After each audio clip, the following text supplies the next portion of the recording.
저는 설교 준비를 위해서 성경 본문을 읽을 때마다 특별한 경험을 합니다. 그 느낌이 좀 특별합니다. 마치 비유적으로 말하면 중학생이 하이데거 책을 읽는 느낌, 또는 아마추어 산악인이 5,000m 이상 높은 산에 올라가는 느낌, 또 동네 테니스 동호회원이 프랑스 오픈 테니스 결승전을 현장에서 직관하는 느낌입니다. 완전히 차원이 다른 세계로 들어왔다는 놀라움과 당혹스러움과 낯섦과 신비로움이 혼재된 느낌입니다. 이런 느낌의 실체가 무엇인지가 오늘 설교 과정을 통해서 여러분들에게 조금이나마 전달됐으면 합니다.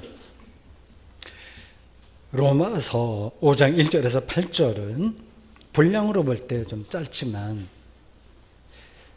내용은 따라가기 숨가쁠 정도로 엄청납니다.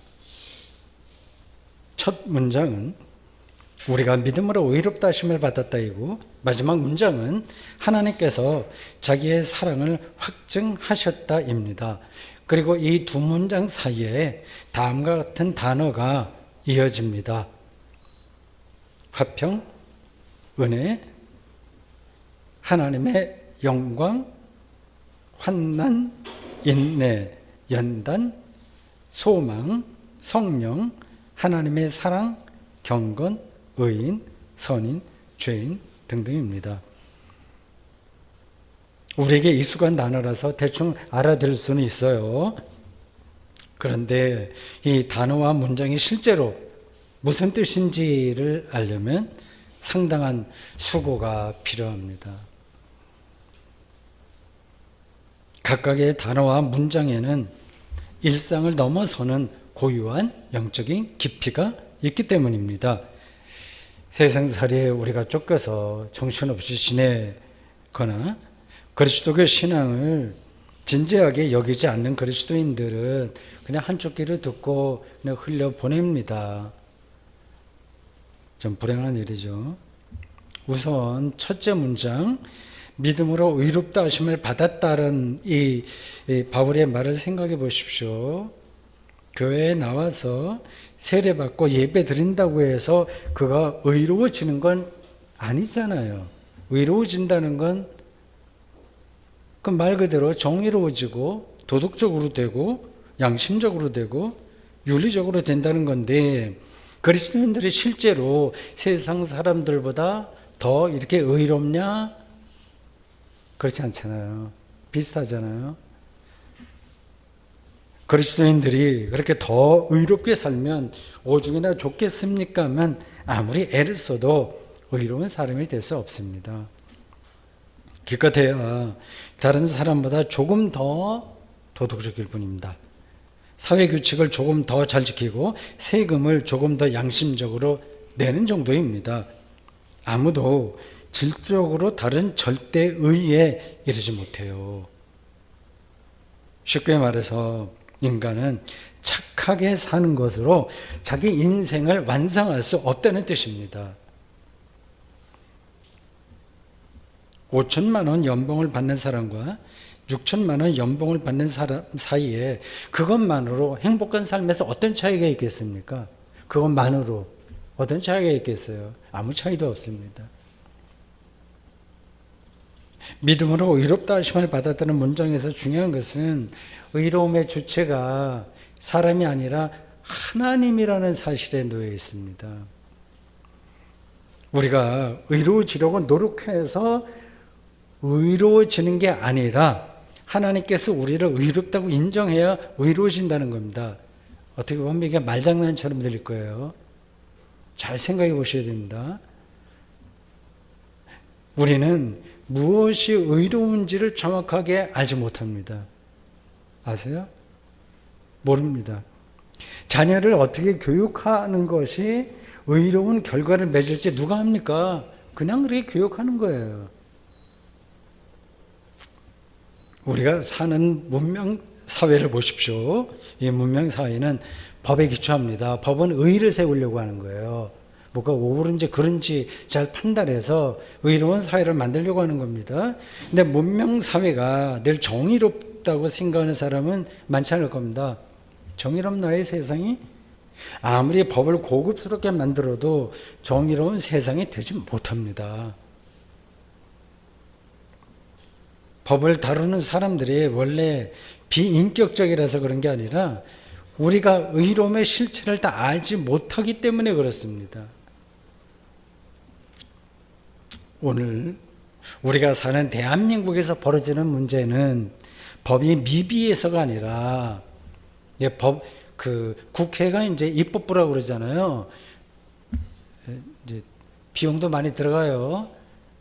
그들이 법을 잘 만들지 않아서가 문제가 아니라 삶의 본질을 무시하고 모든 걸 법으로 해결하는 데에 있는 게 아니겠습니까?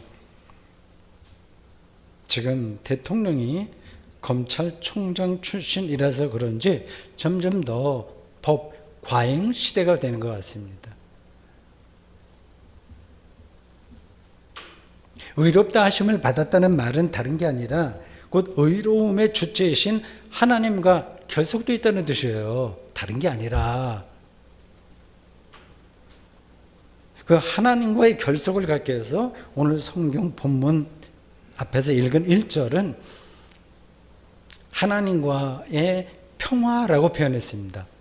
하나님과의 결속이 하나님의 평화예요. 단어들은 다르지만 내용은 같은 겁니다. 하나님과의 평화를 누리려면 하나님이 허락하셔야만 됩니다.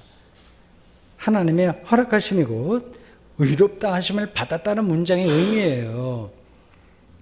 결국 믿음으로 의롭다 하심을 받았다는 말과 많이 들은 얘기죠. 주 예수 그리스도로 말미암아 하나님과 화평을 누리자는 말은 같은 의미입니다. 바울의 이런 진술은 우리 그리스도인의 정체성이 무엇인지에 관해서 정확하게 천명한 겁니다. 우리 그리스도인은 예수 그리스도를 통해서 하나님과 평화를 누리는 사람이라고 말합니다. 그게 그리스도인의 정체성이에요. 하나님과의 평화입니다. 이 하나님과의 평화라는 말이 관념적으로 들릴 수 있어요. 성경은 아주 관념적인 이야기가 많아요. 그걸 뚫고 들어가야 되는데 그게 좀 약간 까다로운 거죠. 여기서 하나님이라는 단어를 궁극적인 생명으로 바꿔서 생각해 보십시오. 자유나 기쁨으로 이름 붙여도 됩니다. 하나님과의 평화를 누리게 되었다는 말은 생명을 풍요롭게 누리게 되었다는 뜻이에요. 그럼 전달이 되죠. 교회 다니지 않는 사람들에게도 이 말이 전달이 되죠. 나는 좀 너무 가난하고 그래서 생명은 풍요롭게 누리지 못한다. 외롭고 건강하지 못해서 생명의 풍요로움과는 거리가 멀다고 생각하는 사람들이 있습니다. 자본주의 체제에서 그런 삶이 얼마나 고단할지를 저도 압니다. 저와 비슷한 연배에 있던 분들은 가난이 뭔지를 잘 압니다. 60년대, 70년대 그 어린 시절을 지냈거든요. 부자로 살고 가족, 친구도 많고 그리고 건강하게 살기를 원하는 걸 저는 이상하게 생각하지 않습니다. 겨우 여러분들도 재미있게 살았으면 좋겠습니다. 그런데요, 재미있게 살 만한 형편이 안 돼도 하나님과의 평화를 누릴 수 있다는 사실만은 잊지 말아야 됩니다. 그래서 바울은 3절과 4절에서 환난이 희망에 이른다고 말할 수 있었습니다. 환난. 이걸 환난이라는 단어가 그냥 환난이라고 발음할 수도 있고 어떤 때는 환란 이렇게 발음할 수도 있는데 조금 이제 한자로는 다른 것 같습니다. 성경에 나온 이 환난은 환난 이렇게 하는 것 같더라고요. 이렇게 말합니다. 우리가 환난 중에서도 즐거워하나니 이는 환난은 인내를, 인내는 연단을, 연단은 소망을 이루는 줄 알미로다. 하나님과 평화를 누리는 사람에게는 가난과 외로움과 질병, 우리가 끔찍히 두려워하고 있는 그런 것으로 인한 환난 가운데서도 결국에는 희망에 이르게 한다는 이 바울의 말이 설득력이 있을까요? 여기서 희망은 새로운 삶을 향한 겁니다. 하나님 나라라고도 할 수 있습니다. 비유적으로 우리나라에서 일하는 외국인 노동자들 보십시오. 불법 체류자들도 있어요. 그들의 삶은 환난을 겪는다고 말해도 좋을 정도로 불안합니다. 우리가 상상할 수 없어요. 그래도 고향으로 돌아갈 희망이 있는 분들은 환난 중에도 즐거워할 수 있습니다. 문제는 그 희망이 얼마나 참된 것이냐에 달려있겠죠. 바울은 그 희망을 5절에서 이렇게 표현했습니다. 우리말 성경은 그 희망을 소망으로 번역했어요. 소망이 우리를 부끄럽게 하지 아니하면 우리에게 주시는 성령으로 말미암아 하나님의 사랑이 우리 마음에 부음받음이니, 하나님의 사랑이 우리 마음에 부음받음이라는 표현이 재밌어요. 하나님의 사랑을 경험했기에 비록 세상에서 환난을 겪더라도 희망의 삶을 놓치지 않게 되었다는 뜻입니다. 여기서 하나님의 사랑에 대한 경험의 관건이겠죠. 하나님의 사랑이 우리 마음에 부음받았다고 했으니까요. 그게 있으니까 이 하나님 나라를 향한 희망을 부끄럽게 생각하지 않게 되는 겁니다. 우리가 말로는 하나님의 사랑이라고 이야기하지만 실제로는 그 사랑을 영혼 충만하게 느끼는 일은 쉽지 않습니다. 그게 저절로 되는 게 아닙니다. 우리가 실제로 세상에서 사는 모습은 사랑받지 못한 사람들에게서 나타나는 것들입니다. 예수 믿어도 비슷해요. 작은 일에도 섭섭하고, 섭섭한 건 많잖아요. 외로워하고요. 신경 과민이 됩니다. 약간만 손해를 받아도 억울해합니다. 사랑을 받지 못했기에 그런 거 아니겠어요? 하나님의 사랑을 충분하게 경험했다면 그런 것들이 뭐 이렇게 우리를 섭섭하게 하겠습니까? 세상에서는 그런 방식으로만 삶을 하도록 하기에, 강요하기에 본문이 말하는 하나님의 사랑을 실질적으로 느끼기가 간단하지 않습니다. 제가 오늘 그걸 주로 설명을 해야 됩니다. 그래서 예수께서는 좁은 문을 말씀하셨는지 모르겠어요. 쉽지 않으니까요. 마태복음 7장 13절과 14절에 이렇게 말합니다. 좁은 문으로 들어가라. 피곤하죠? 멸망으로 인도하는 문은 크고 그 길이 넓어 그리로 들어가는 자가 많고 생명으로 인도하는 문은 좁고 길이 협착하여 찾는 자가 적음이라. 좁은 길이지만 그 길이 생명의 길이라는 겁니다. 이 바울이 말하는 하나님의 사랑이 구체적으로 무엇이고, 우리는 그 하나님의 사랑을 어떻게 경험할 수 있고, 우리도 어떻게 사랑하는 사람이 될 수 있을까요? 사랑을 오해하거나 왜곡하는 일도 종종 벌어집니다. 아내에게 말로나 행동으로 난폭하게 행동하는 남편이 자기 잘못을 빌면서 내가 당신을 사랑하기 때문에 그런 거야, 그런다고 하잖아요. 얼마나 우스운 일입니까? 부모들도 자녀들에게 그런 말을 자주 해요.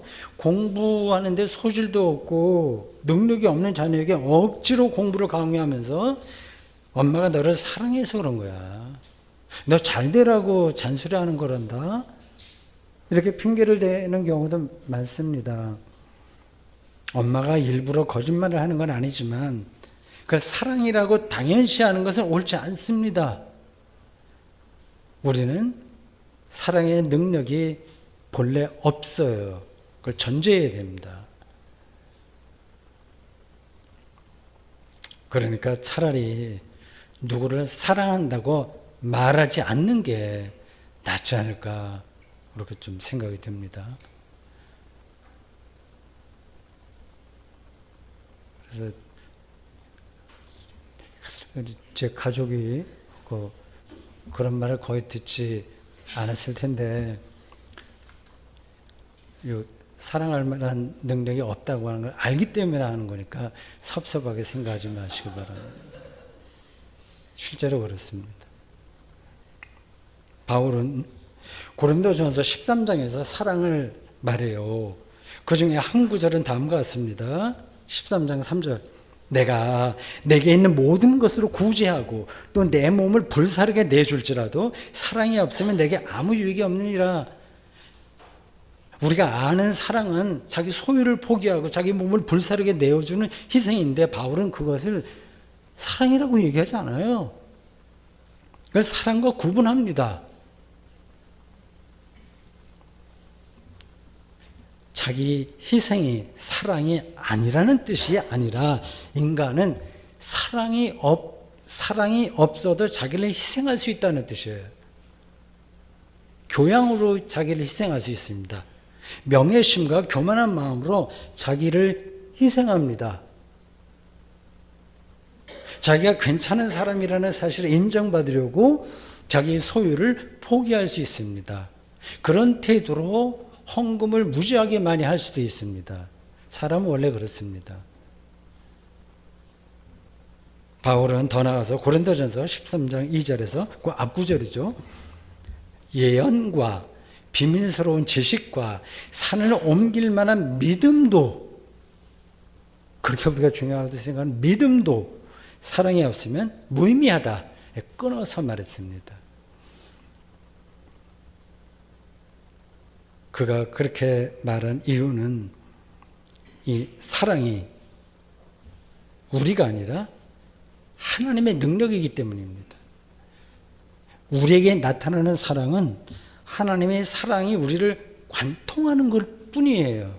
우리가 사랑하는 게 아니라 사랑의 능력이 우리를 통해서 나타나는 것 뿐입니다. 따라서 우리는 자랑할 게 하나도 없어요. 자식 자랑도 자랑할 게 없고, 저게 가족 사랑한다고 하는 것도 사실은 자랑할 게 없습니다. 모든 걸 하나님께 감사하고 찬양할 뿐입니다.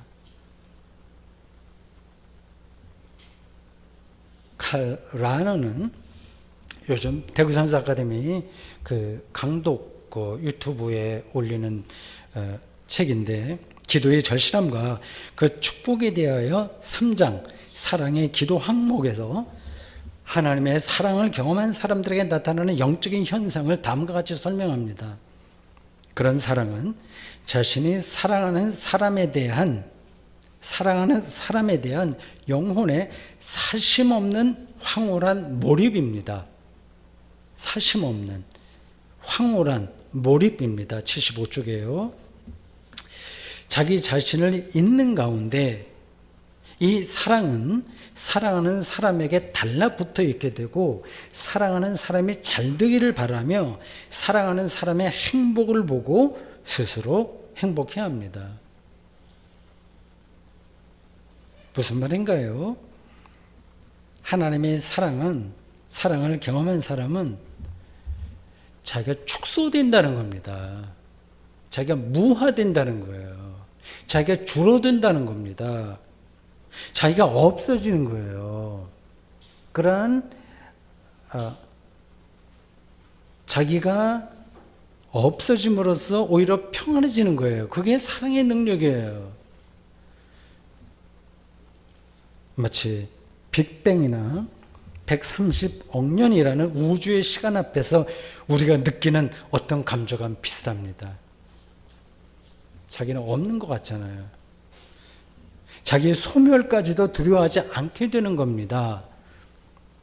이를 칼 라너는 모라적 황홀감이라고 표현했어요.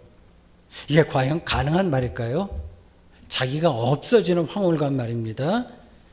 우리는 세상에서 늘 너를 찾아야 돼. 너 자기에게 전념하고 그걸 즐기라고 요구받고 있지 않습니까? 어떻게 자기가 없어지는 영적인 황홀감에 들어갈 수 있다는 걸까요?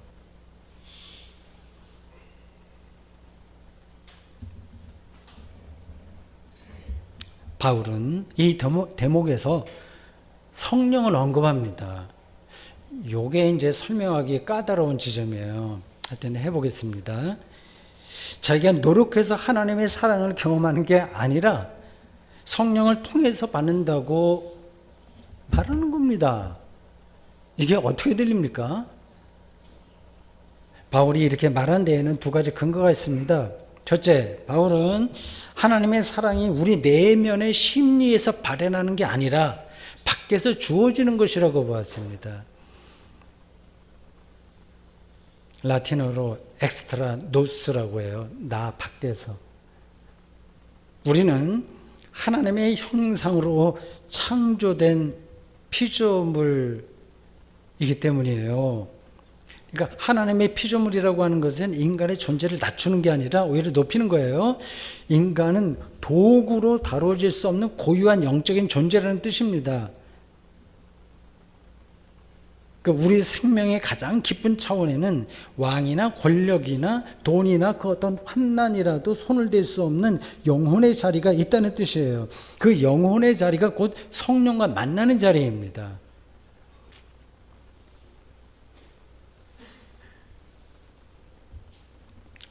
그리스도교는 21세기에 인간 삶의 전방위적 차원에서 대세로 자리를 잡고 잡아가고 있는 생성형 인공지능과 경쟁하는 중입니다. 자연과학과 경합하는 중입니다. 인공지능 학자들은 인간의 모든 사유와 영혼 현상을 뇌의 생리적 작용이라고 주장합니다. 인간은 뇌라고 보는 겁니다. 예술과 철학과 종교 현상은 모두 뇌의 기회적 작용입니다. 그리스도교는 그렇게 보지 않습니다. 인간의 영적 경험을 이런 뇌신경의 화학 물리적 작용이라고 생각하지 않습니다.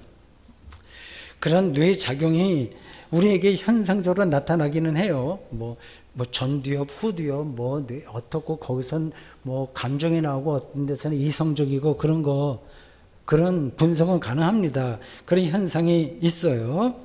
그러나 더 깊은 차원이 있다고 보는 거죠. 아까 영혼의 자리라고 얘기했죠. 비유적으로 계산기는 인간보다 뛰어난 계산 능력이 있지만 이 수를 개념적으로 이해하지는 못합니다. 사과에 대한 질문을 챗 GPT에게 질문하면 멋진 대답을 얻을 수 있지만 그 대답은 수없이 많은 가상 공간의 정보를 취합하여 질문한 사람의 의도대로 문장을 만든 것이지 사과를 직접 맛본 사람의 대답은 아닙니다. 사과 맛을 실제로는 몰라요. 그러나 언어 곳곳에 있는 가상 공간에 있는 그 언어와 그림들을 조합해서 어떤 대답을 제시하는 겁니다. 이 둘 사이에 질적인 차이가 있느냐 없느냐에 따라서 인간 영혼의 문제가 정리될 겁니다. 언젠가는 그런 질적 차이가 완전히 극복되는 임계점이 올 거라고 주장하는 뇌과학자들도 있고요. 반대하는 학자들도 있습니다. 28살 때 독일의 본 대학교, 독일 약간 서부에 있어요. 본 대학교 석자 교수가 되었다고 해서 독일의 쉘링인가 누구 이후로 처음이라고 하던데 세계적 명성을 얻은 젊은 철학자 마르쿠스 가브리엘은 지금은 이제 40살이 넘어서요. 나는 뇌가 아니다 라는 책에서 인간을 뇌의 기능주의 관점에서 접근하는 자연주의를 날카롭게 비판했습니다. 설교복귀 시간에 제가 그 책을 소개하겠습니다. 종교는 뇌의 작용에서 일어나는 나는 미신이 아니라고 말이죠. 그 자연과학을 무시해도 된다는 말이 아닙니다. 인간과 세상은 자연 과학만으로 해석될 수 없다는 점이 중요한 거예요. 과학적 사실만 리얼리티가 아니라, 그래서 이 가브리엘을 뉴 리얼리스트라고 합니다. 새로운 현실주의자라고 하는데, 과학적 사실만 리얼리티가 아니라 신학적 사실도 리얼리티라는 이 마르쿠스 가브리엘의 의견이 더 정확하다고 저는 생각합니다. 바울이 하나님의 사랑을 성령이 주어짐으로 경험한다고 말한 두 번째 이유는 하나님의 사랑이 아주 특별하다는 데 있습니다. 그러나 이 문제를 다룰 때 죄와 의로운 문제를 동시에 말하고 있어요. 마지막 8절 이렇습니다. 우리가 아직 죄인 되었을 때 그리스도께서 우리를 위하여 죽으심으로 하나님께서 우리에 대한 자기의 사랑을 확증하셨느니라. 바울은 예수 그리스도의 죽음에서 죄인이었던 우리를 향한 하나님의 사랑이 확증되었다고 말합니다. 이제 교리적으로 들리죠. 앞에서 읽은 1절에서 보면 우리가 믿음으로 의롭다 하심을 받아서 예수 그리스도로 말미암아 하나님과 평화를 누린다고 했습니다. 우리의 삶을 죄가 아니라 이제 의가 지배하게 되었다는 겁니다. 죄는 두려움이고 의는 기쁨이에요. 우리는 두려움이 아니라 기쁨 가운데 살게 되었습니다. 무슨 말인가요? 예수 그리스도를 믿음으로 그리고 성령을 통해서 하나님과의 평화를 이룬 사람이기에 자기가 버림받을까 하는 걱정에서 벗어난 겁니다.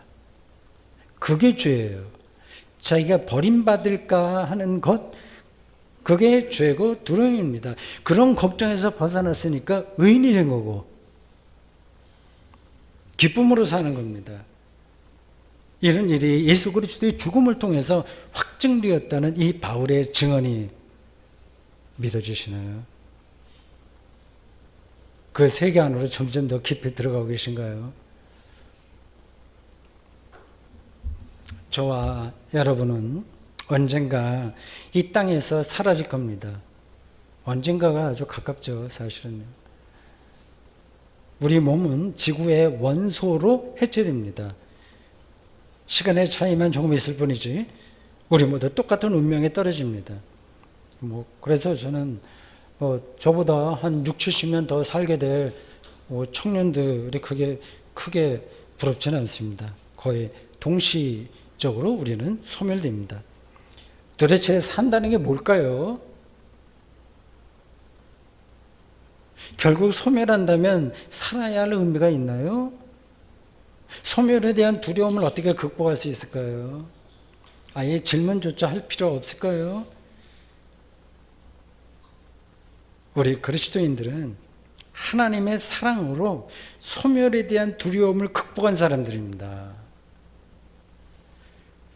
이것이고 죄와 죽음으로부터의 해방이에요. 여기서 참된 자유가 주어집니다. 그래서 바울은 갈라디아서 22장 20절 전반절에서 이렇게 표현했어요.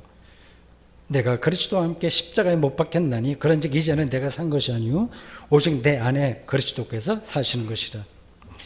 자기는 완전히 사라지고 예수 그리스도만이 자기의 모든 것이 된다는 뜻이에요. 어떻게 하면 그런 경지에 올라갔을까요? 이런 사실을 아는 사람에게는 자기 소멸에 대한 두려움이 있을 수가 없습니다. 따라서 아직 살아있는 동안에 이미 자기의 삶에서 자기의 것은 하나도 없다는 걸 아는 거예요. 아주 실질적으로 아는 겁니다. 그 자기의 것이 없으니까 잃을 것도 없는 거예요. 잃을 것이 없으니까 잃을까 걱정하지도 않습니다. 건강을 잃을까, 뭘 잃을까, 명예를 잃을까. 아예 내 것이 없는데 무슨 그런 걱정을 하겠습니까? 돈도 자기의 것이 아닙니다. 그 돈이 어떻게 하나님의 사랑을 드러내는데 사용될 수 있는지에만 관심이 있는 거예요.